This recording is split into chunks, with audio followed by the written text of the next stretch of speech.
Hey, Diana, you know you can effectively market your practice without spending a lot of money? Mark, that's the dumbest thing you've ever said. Ladies and gentlemen, jurists and just curious, welcome to the Successful Barrister Podcast. Here you'll learn about marketing, management, and life skills for lawyers that probably won't get you disbarred. Hosted by Marc Whitehead, a seasoned lawyer who remembers when fax machines were cutting edge, and Diana Berry, attorney, COO, and the brains behind the scenes. Together, they are the legal world's most dynamic duo since statutes met regulations. So if you're looking to build a practice, not a prison, you're in the right place. Welcome to the Successful Barrister, where legal legends are made. And welcome to the Successful Barrister Podcast, the podcast for lawyers about marketing, management, and life skills that probably won't get you disbarred. I'm your host, Marc Whitehead, alongside my co-host, my right hand, my COO, Diana Berry. Hey, Diana, what's up? Hey, Mark. Not much. How's it going with you? Good. Summer's come to Houston. Yes, With a vengeance. With a vengeance. The 90-degree days just smacked us in the face. So, with corresponding humidity. And I'm going to play golf tomorrow in this balmy weather. You just had to get that in there, huh? I just had to get that in there. And just in case you're curious, I will be working all Friday afternoon. Yes. Well, somebody's got to do it. I'm more impressed that you somehow have found yet another marketing episode is that what, 2, 3, 4, 5 in a row?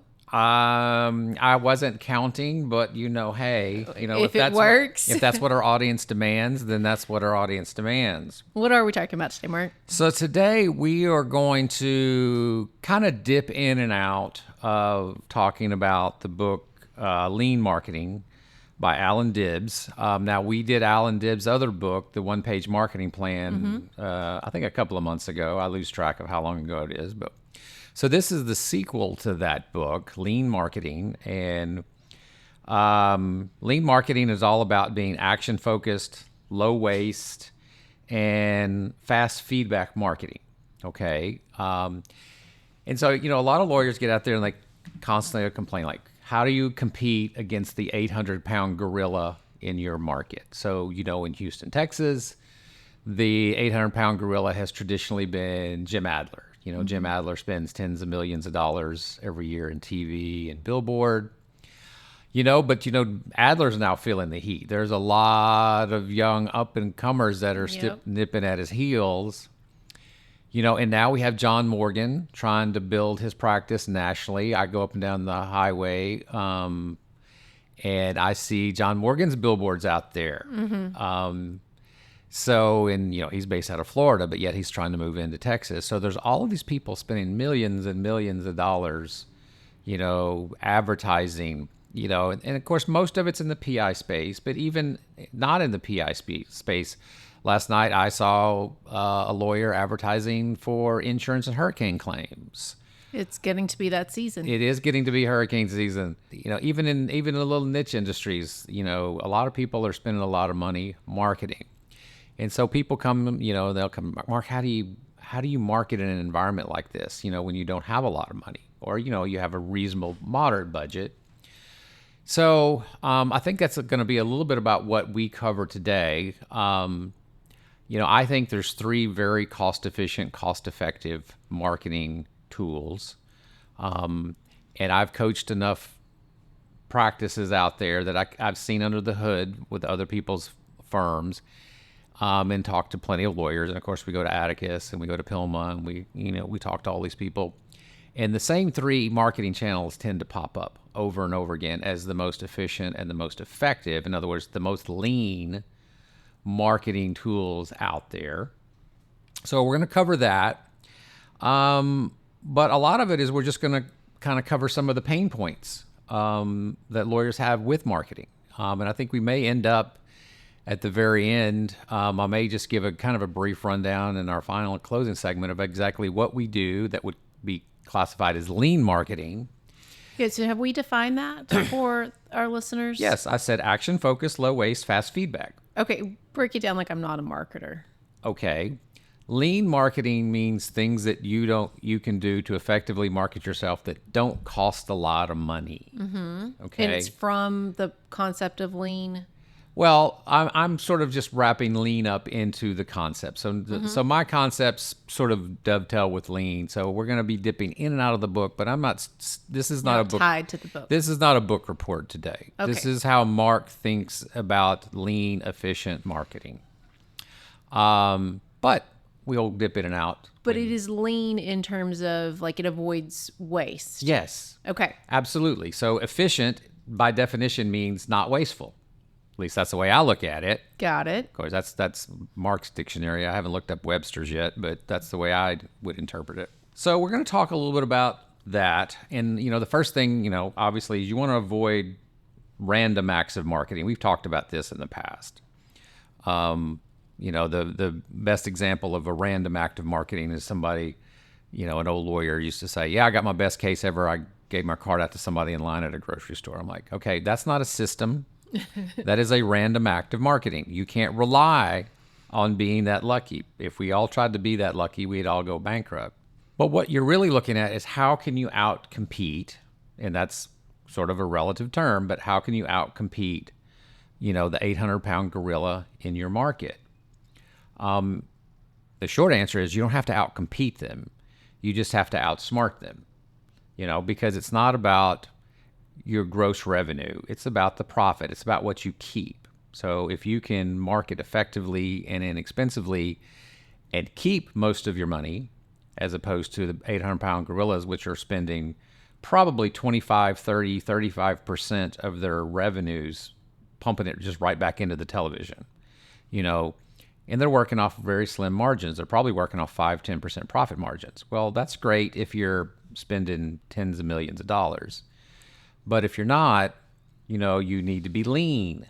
You need to be efficient. You need to find the things that work and stop wasting time on things that are just volume plays but don't really bring a lot of profit into the business. So I think that's kind of the point I'm trying to make, is a lean law firm is a profitable law firm. And that's what we're all striving for. We want a profitable law firm. Awesome. So today we're going to talk about some different strategies that you've used or some things that you think might be helpful for people trying to find their way in a tough market. Well, exactly. And, you got to find your niche. What's unique about you? What's so damn special about you? That one of the quotes in the book was, marketing is the price you pay for being unremarkable. In other words, if you were remarkable, you wouldn't have to pay all this money for marketing. So there's lots of ways to be remarkable. One way is to have great results, post some great verdicts and, being able to capitalize on some great verdicts you have. But not everybody is fortunate enough to have a bunch of great verdicts. So then what is it about you that makes you unique? So that's sort of kind of what we're going to talk a little bit about here, is how to draw out the uniqueness both in you and to some extent trying to figure out what is unique about your ideal client and how can you match your uniqueness with their uniqueness. So anyway, with that, when we get back, we're going to kind of get into in-depth lean marketing, and particularly Mark's favorite 3 marketing channels that meet that qualification. This podcast is sponsored by Marc Whitehead Associates, a national disability benefits law firm. Marc Whitehead runs a firm of over 60 dedicated people whose mission is to make a difference in the lives of our injured and disabled clients. Marc represents disabled claimants in Social Security disability, private disability insurance, and veterans disability claims in all 50 states. Marc Whitehead is double board certified in both Social Security disability law and personal injury trial law. Marc has litigated disability cases in over 40 states and counting and can help your clients too. Stop throwing your phone calls away. Call Marc Whitehead at 701-VIP-LEAD. That's 701-VIP-LEAD. Or visit our website at disabilitydenials.com. Referral fees are paid in all jurisdictions where it is permitted. Refer us your disability cases today and know that your clients will be in good hands. All right, so I've already upset Diana because I'm not following our outline. Shocking. As you say, unsurprisingly, Diana likes systems and organization and structure, and Mark likes to mess with me by not doing that at all. I know. I bring up my three favorite marketing channels, and she flips out like, this is nowhere in the outline. Where is that in the outline? It's not in the outline. It's in my head. I didn't really flip out, and I don't think I get enough credit for that. So She hasn't thrown anything at me yet. we're still early on in the podcast. So first things first. What comes first? All right. So first things first is strategy first, then execution. So Okay, don't just go buy a bunch of billboards. Don't just go flinging money around, which is the problem that a lot of lawyers do. I remember this, God, it's a long time ago. This guy I knew hit a verdict, got a little cash in his pocket, decided he was going to go buy a bunch of billboards. No rhyme, no reason, no plan, just going to buy a bunch of billboards. And he put up the worst billboards you've ever seen. It had him, you know, the picture where you're just standing straight, you're not even turned slightly angled to the camera to give a profile or anything like that, just a straight on with the hands over the crotch, the crotch protector shot. Does that? I don't know that you can say that because then we get I just rated. did. We get rated. I Okay. just did. So he's just sitting there with his Very hands bad over his shot. crotch, just it's like a mug shot. And it's just up on his billboard with his stupid cheesy grin, and nobody could even read his phone number. And he put up like 10 of these things, and I just looked around. I'm like, he's losing his ass right now. Nobody's going to call that. He doesn't have any TV backing this up. He doesn't have any radio backing this up. He just put up a bunch of billboards. And you know what? He's disappeared, and I haven't seen him in forever. For all I know. He might be listening to your podcast. Well, now. I just didn't name his name. He probably remembers. But so what you're saying is that that was a tactic. What people He at just Tilda threw were money calling at a tactic. random tactic. He had no strategy involved. I'm not saying billboards are bad, but the standard from the big dogs, the 800-pound gorillas out there, will tell you that billboards are a piece of a three-pronged campaign, which involves also TV, also radio. And the billboards come in and just have an anchoring effect. But they're not a standalone tactic. And so that is what you would call a strategy, is having that three-prong approach. If he had the strategy, now probably he couldn't have funded that strategy. That was the problem, is he tried to basically look at what worked for other lawyers and say, I can't do all three prongs of the strategy. I'm just going to do one prong. Well, the problem is a one-legged stool does not stand up. So that would be an example of what not to do. And he basically pissed away his money. Yeah. So like most things, it requires you to plan first. Right. So, you want to start with the strategy. And when you start with strategy, the first one is you need to define your ideal client. Okay, who are you fishing for? How can you strategize? How can you come up and do, as Allan Dib would say, do the one-page marketing plan, which is was his first book, which is more strategic and less tactical, because it has to be, because it's only one page. So who is your ideal client? What are you fishing for? So like for us, for example, we're very specific about what we're looking for. We want clients that are between the ages of 45 and 62, because that's the sweet spot in the disability world. We want clients who have chronic disabling diseases, Parkinson's, lupus, heart disease, cancer, these types of diseases that are what we're looking for. We want them in a certain income bracket.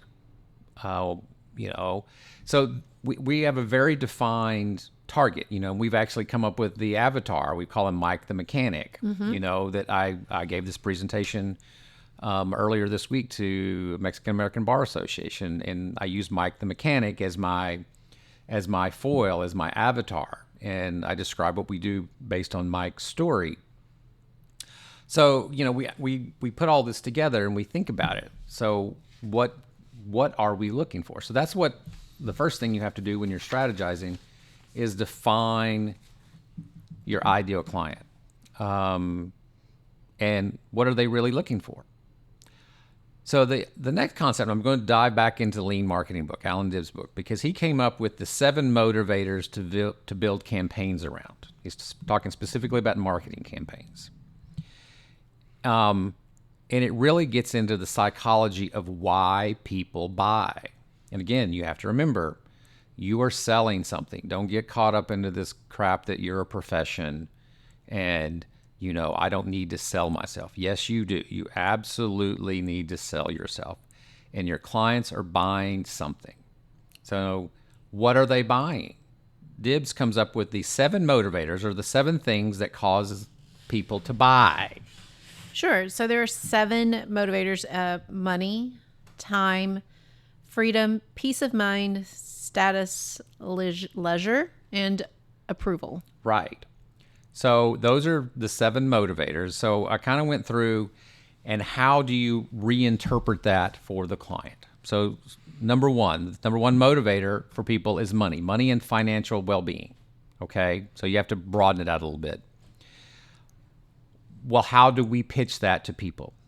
We help you win your benefits. That's what we tell people. That's right front page on our website and all of our messaging. We help you win your benefits. In other words, we are trying to motivate you to buy from us based, number 1, on your need for money and financial well-being. Number 2, time. In other words, how can we save people time? How can we make it more convenient for people? We handle it all. We don't make you come into the office. We can sign you up at your home. You can do your hearing now virtually. We have what we call the Easy Button campaign. So we can save you time. That's the second motivator, second reason people might want to hire us or to hire you, depending on how you want to message it. The third motivator for people typically is freedom. They're looking to purchase freedom. Well, what does that mean in our context, in our world? In other words, so the way we pitch that is we help you take back control.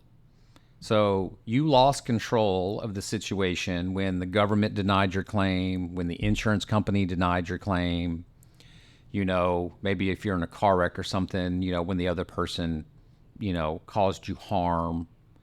So what we do as lawyers is we help people take back control of the situation that otherwise kind of went out of control on them. So that's kind of your selling point there. The fourth one, peace of mind. Okay, so people want to buy peace of mind. Well, that's actually pretty easy. We tell them, you can sleep better knowing now that you have an expert on your side. Now that you have an experienced attorney on your side, you can rest easy. You have some peace of mind that you're not in this fight by yourself. Okay. Number 5, status. You've earned this. We'll help you get it. So in our particular case, people qualify for disability based on what they have put into the system. Either they paid their FICA taxes or Social Security taxes, and therefore they've earned the right to file for Social Security disability, or they served our country in the military, therefore they've earned their right to file veterans disability benefits, or they paid their insurance premiums on their insurance policy, therefore they've earned the right to file this claim against the insurance company. But that's sort of how how we approach it from a status perspective. Like, we're helping you get back the status that was denied you when your claim was denied. The next one, leisure. This is great for PI lawyers. You need to not worry about this case. You need to focus on your recovery. Focus on your recovery. We'll do the rest. We'll take care of everything. You don't need to worry yourself with this. You don't need to spend any more time than necessary, although we all know that you have to get the clients to help somehow. But focus on your recovery. Focus on getting better. The fifth one is approval. I struggled long and hard with this one. How do we sell approval? How do we fulfill that need for somebody's approval? So I stuck it in ChatGPT. And it came up with you're not alone. We've helped thousands of people. Okay. So in other words, if we've helped thousands of people and we're also willing to help you, therefore you kind of gain the stamp of approval of you're now in the family. You're now in our herd. You're now one of us. maybe a little bit of a stretch, but hey, you give it a try. Yeah, so I think it's really interesting. So this is building on something, is it Cassidy Lewis last week or a couple weeks ago at PILMA that said that, she likes to get into the psychology of, her clients and why people are doing what brings them to her. What makes them make a decision? Exactly. And so I think that, when I was listening you talk about approval, I think that there's something about, some of our clients, you've said this to me from day one, they're going through the worst times of their lives, and they know that. I mean, they're coming to us with these, they've got what they're going through. But when the insurance company or the government recognizes that and declares them, and they get that victory from either the insurance company or the government, I think there is something almost validating about that that says that, yes, they recognize, and I paid into the system, and now we're all aligned. And I think that there is something based on some of the client reviews that I've read from some of our favorable decisions, that's very validating to our clients. Right. At the end of the day, a successful representation ends with the client feeling good about what you did for them, of feeling good about the representation. There's the old saying, people don't remember what you did, they remember how you made them feel. Mm-hmm. So never forget the fact that we're in the feelings business, because we're in the people business. So by definition, you're in the people business, you better worry about people's feelings.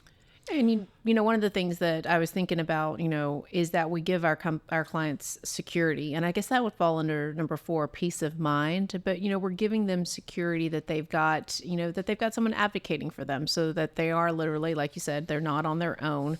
But also, we're trying to get them financial security, that money from number 1. That's I think security is such a big thing for people going through or our clients who are going through such a tough time. Yes, absolutely, absolutely. Well, another thing is we also get the medical benefits. So being secure in their health, being secure in their future. In their future. As well, knowing that they're not going to, they've probably got, for our insurance clients, they're seeing a, dwindling amount in their bank accounts and they know that it won't cover their future health costs. So I think that this really helped echo what Cassidy said last week or a couple of weeks ago about psychology and getting into the mind of your ideal client. Right. So here's where I'm going to, piss off Diana again, because I'm totally jumping the to something that's not on our outline here. Sure? Believe it or not, I've got more pages we here. actually do prep for these podcasts, and then it just goes askew. So fine. So that's what motivates the client. That's the 7 motivators that the client subconsciously is thinking about. All right, good. What about you? What about us? And I go back to Traction's, what are your 3 uniques? What makes you unique? For somebody in that situation who has these 7 motivating factors, when they're choosing an attorney to hire, what's so special about you? What makes you stand out? Particularly if you don't have a lot of money, if you don't have the marketing budget, how can you make yourself stand out? How can you be lean in your marketing approach, in that kind of environment? Now, we've identified our 3 uniques through the EOS system, and number 1 is I'm board certified, so therefore I'm demonstrating expertise. My expertise gives the client a measure of peace of mind, also gives them a measure of status. Hey, I've got a hotshot attorney representing me, so it checks off some of those boxes. We wrote the book on the subject. So I have authored various books on disability, depending on what type of disability we're looking at. So that's my second unique, and that checks off some of these boxes, I think approval. Yeah, a lot of it is approval. Yeah. It checks off the approval box, and the third thing is, is like, we make it easy for you. We call it the easy button. You don't no office visit necessary, no fees up front, no fees unless we win. You don't have to go to the hearing. We can do your hearing virtually. All of these things, which checks off the time and the freedom button. Obviously we're trying to win them benefits, which checks off the money button.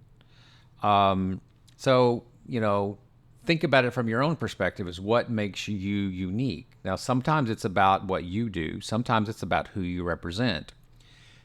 We've mentioned this on prior podcasts. Sometimes people make them unique by the clientele they represent. Like I know some female attorneys that specialize in representing women who are victims of sexual assault, and that's what makes them unique. The type of client they actually represent.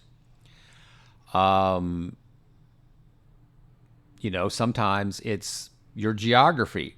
Sometimes it's maybe your ethnic group or your language group. I know lawyers who speak Vietnamese and specialize in representing people in the Vietnamese community.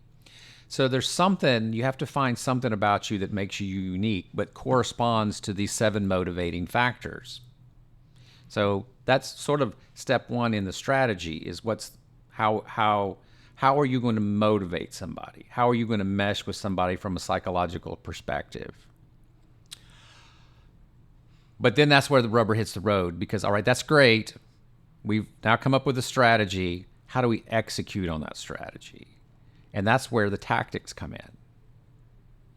And you're just looking at me like, where am I on the I'm real, guys. She's just searching the outline like, where the hell is he at?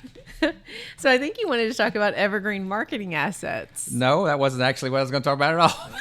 Your 3 channels? No. All right, we'll go to the 3 channels. Just You're throwing me a bone? I'm throwing you a bone. I think he recognizes I've had a hard week. So 3 marketing channels. Time after time, all the law firms that I've looked at, these 3 marketing channels are always the most effective and the most efficient in terms of dollars spent.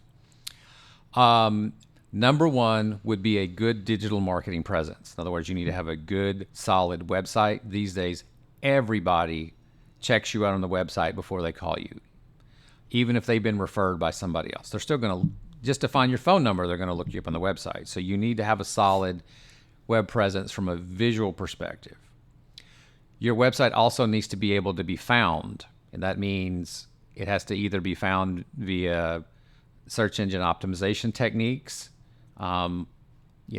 which are not cheap, but relatively speaking, they're relatively efficient in dollars spent. So you need to, hire a good agency, in my opinion. Unless you're just a computer geek, this is beyond what the typical lawyer can deal with. So you need to have a good agency that does all the things to promote you on your Google My Business profile, to promote you on basic SEO, search engine optimization, possibly LSAs, legal service ads, which, I find awful, but some people, they're useful. But those types of things that are relatively inexpensive and relatively effective. So I know probably for every dollar we spend on our website and on our digital presence, we probably get about $10 or $12 back. Okay. It's very efficient. Now, I'm not including pay-per-click. Pay-per-click's a separate beast. That's not terribly efficient, and I'll talk about that in a minute. But I'm just talking about your basic website, your SEO presence, your basic organic digital presence. She's laughing at me. I don't understand why. Because I'm like, where are you talking about PPC? But okay, so this is going to be a great Why don't you just throw the outline away? But it's my comfort zone. It's like a security blanket that's failing me at this moment. So we get a good ROI on our SEO, but not PPC. Yeah, which is a different strategy. PPC is different because you've got a pay-per-click. Got it. Okay, so that's tantamount to advertising on television. It's sort of, in my mind, it's just sort of the same thing. Just a different venue, but it's still probably about the same in terms of cost effectiveness. So number 1 is your strong digital presence, your website, your SEO presence, your Google My Business presence. Very effective and very cost efficient, very lean. Number 2, it depends on what type of practice you do. In our world, it's attorney referral marketing. In other words, marketing to other attorneys. Now, again, I think I've tried to think of a way that these 7 motivators that we talked about, would they apply to attorneys referring to you as well? I'm not sure that all 7 would, but I think a couple.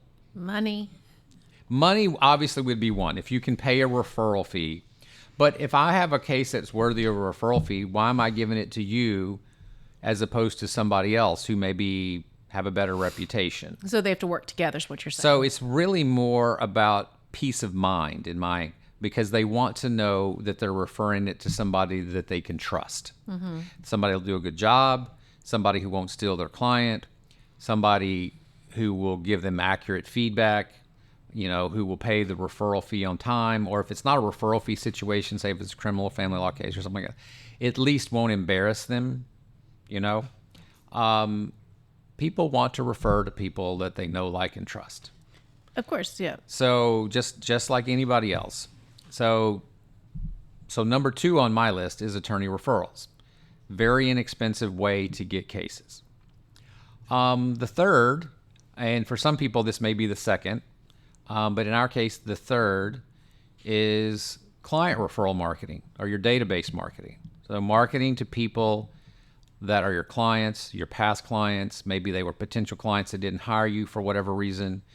I also throw in that list just people I know randomly, people I went to high school with, non-lawyer types, people I've gone to church with, people that I know that for whatever reason don't hate me, just anybody. Marketing to that list. So those 3 are the most cost-efficient, most lean ways of marketing. And this is how you compete with the 800-pound gorilla who's out there spending millions of dollars on television. Now, none of these things are free. They do cost a little bit of money, and they also cost time. And that's really, in my opinion, the bigger cost on the referral marketing side is you do have to invest your time. And never forget the fact that your time is valuable, and there's an opportunity cost there. But I still think it's kind of the most effective thing you can do. It's the leanest thing you can do. Well, in your website, takes time to build up your reputation with Google, right? Yeah. So it also is it's not something that you can do, even today, and then have it work for you in the future. So it takes time to work. Like you said, you got to find the right agency, then you got to develop the strategy with the agency, and then execute that strategy. So I think that is why, that whole concept of don't do random acts of marketing is even more important. Yes, this all needs to be systematic. Random acts of marketing or occasional lunches here, there, and yonder. Systematic marketing would be something like,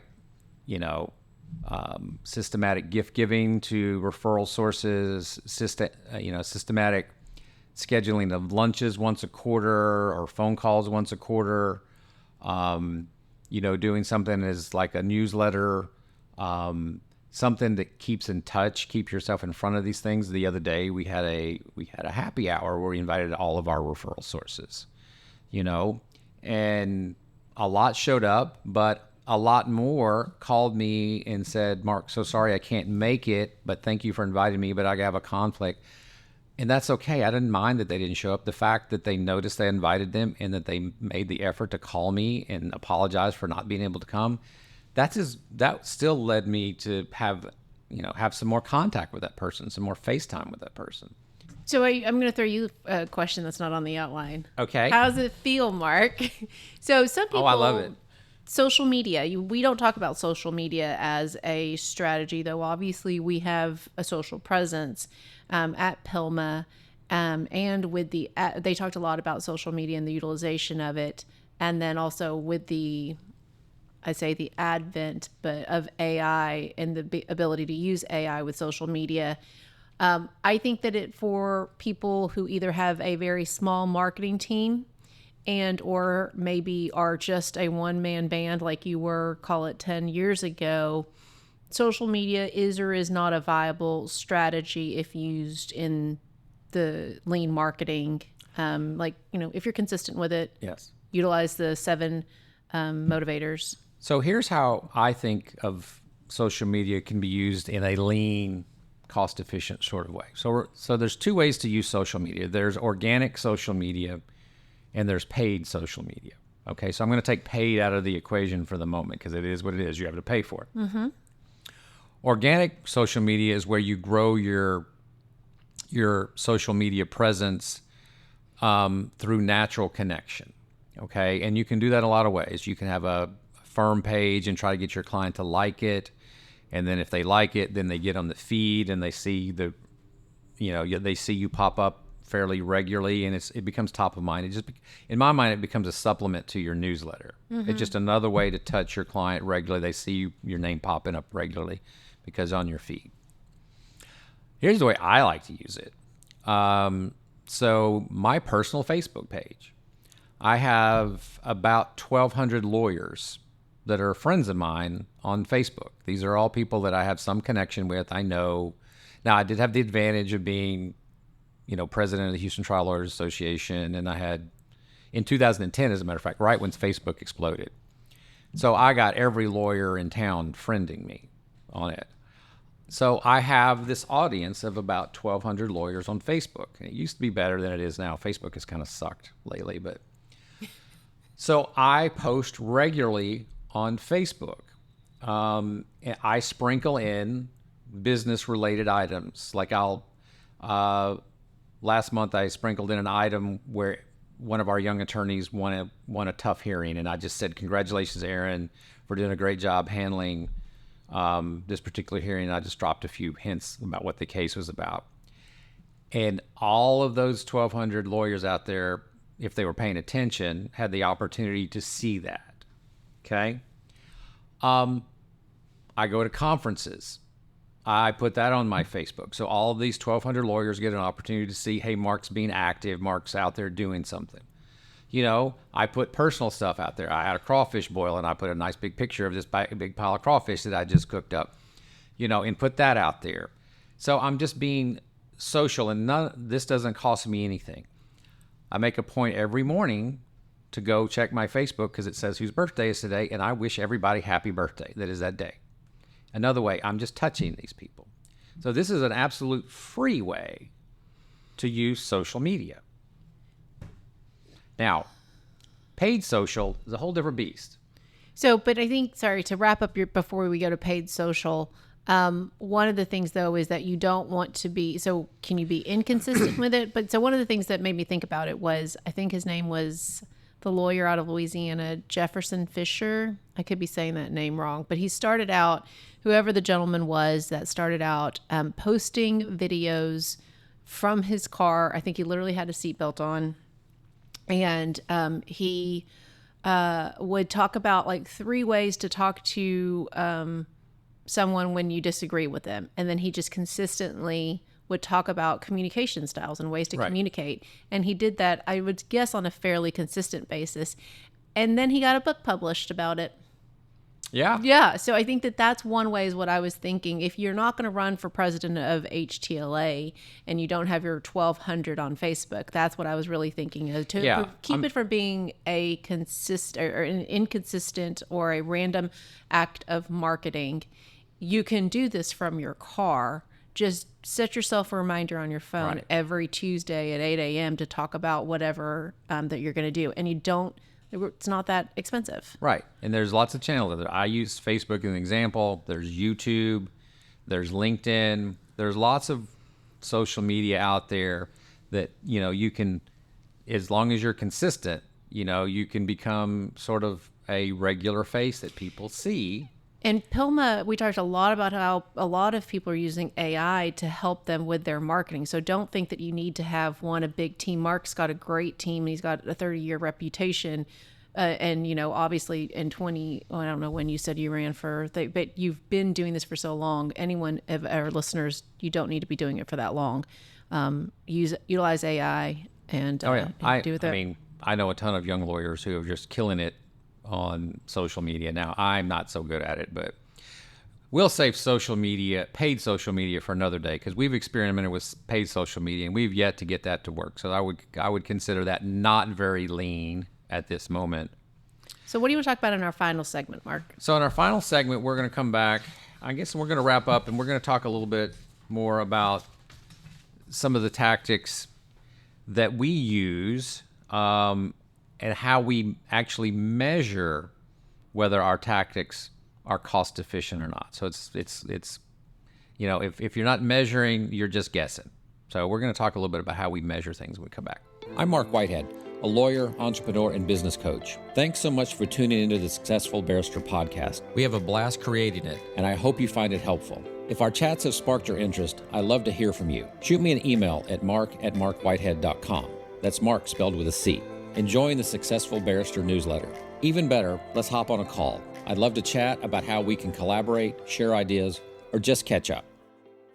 All right. So we're going to wrap up talking about, again, lean marketing, which, again, I'll just remind you, since you forgot it the first time. Thank you, Mark. Means marketing with less waste, more speed, more leads.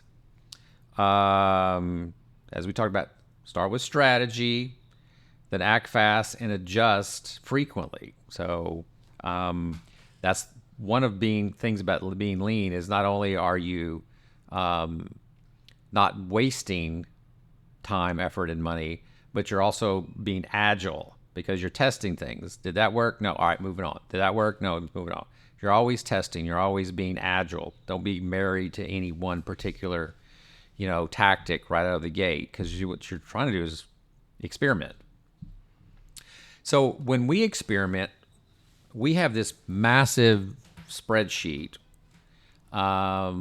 that McKinley puts together, and she uses some sort of magic fairy dust to make it all come together. And McKinley's our marketing manager. Yes. And it has how many different marketing channels at the top? 16, 17 different marketing channels? So when I refer to a marketing channel, I'm talking about a way that we categorize leads. So it was either an attorney referral, it was a client referral. How the lead came in. How the lead came in. It could have come in through television. It could have come through organic social media, paid social media. It could have come in through newsletters, Magna Calendar, just whatever that marketing channel is. And we track each of those channels, and we track it in a couple of ways. So one way we track it is we use call tracking numbers and specific URLs with landing pages for different marketing channels. So we have a newsletter that goes out. It has its own call tracking number on it. We have TV commercials. It has its own call tracking number. So when they call the number, we know where they got the number from. So that's the basic way. That would be what we would call last touch attribution, correct? If I'm saying that correctly. The other thing we're trying to do, I'm not sure how successful we are, but we're also asking, when did you first hear of us, or what made you think of us? Because a lot of times people hear us in multiple ways before they call us. One of the reasons I think that your website gets probably a little bit more credit than it deserves is because people hear about you in different ways, and then they go look you up on your website, and the number they call is the number on your website. So the website gets that last attribution credit, when the reality is they may have been referred by a friend or an attorney, or they may have seen you on TV, or God knows where they could have gotten your name from various sources. So it does sort of muddle the picture, the attribution picture, but it's still, I think, fairly effective and important. So we have the spreadsheet where we have, I'm going to throw out a random number. We have 100 leads this month that came in from the newsletter, okay? And then how many of those converted into cases? And what are the value of those cases? We have a way of valuing it. So we know that we got 10 cases that are worth $30,000 in legal fees. We spent, on that newsletter that month, we spent $5,000. So 5,000 divided into 30,000, that's 6. We have a 6-to-1 return. I made $6 for every dollar spent. Mm-hmm. That's how we determine our return on investment per marketing channel. So every month, every quarter, we know how much we spent on a particular marketing channel, and we know in terms of dollars how many dollars were returned every month. Now we do use estimates. So, we use statistical averages that we know a typical SSD case is worth this. We know a typical veterans case is worth this, and so forth. So we base it off of historical averages when we kind of come up with that. What are the cases worth? Mm-hmm.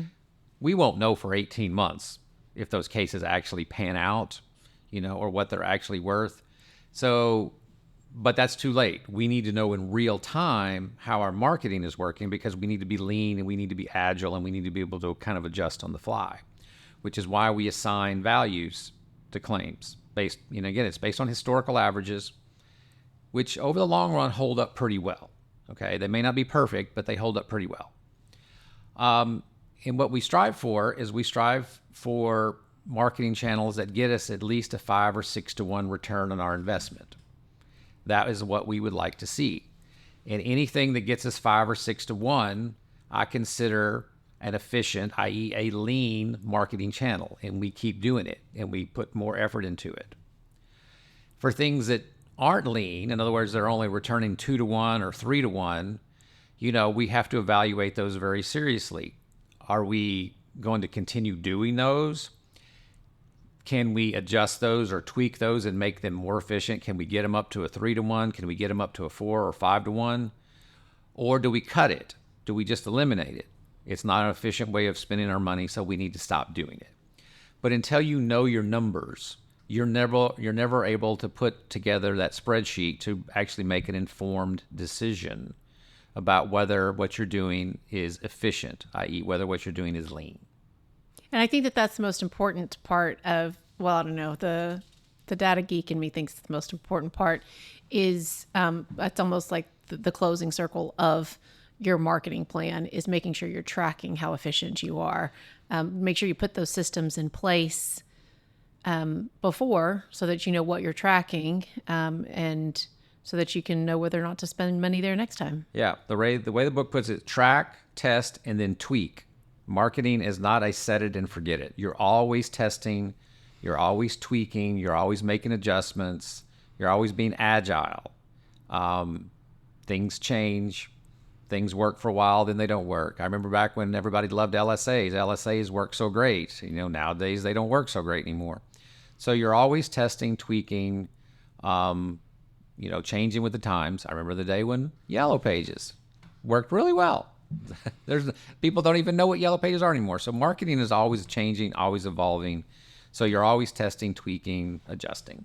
And a lot of the systems that you have now, whether that's social media or any of your basic newsletter software that you use, they come with built-in tools to help you track things, but never underestimate the power of a good spreadsheet. Never underestimate the power of a good spreadsheet. Love me a spreadsheet. I know you love you a spreadsheet. Yeah, it's my love language. It is her love language. All right, I'm getting the sign that we are over time and that we got to go. So I want to thank everybody for listening to the Successful Barrister podcast, where legal legends are made. I'm Mark. And I'm Diana. And together we're the dynamic duo of law. So remember to rate and review us wherever you find your podcast. And if you've enjoyed this podcast, tell your friends. Let's pump up the membership. So let's go.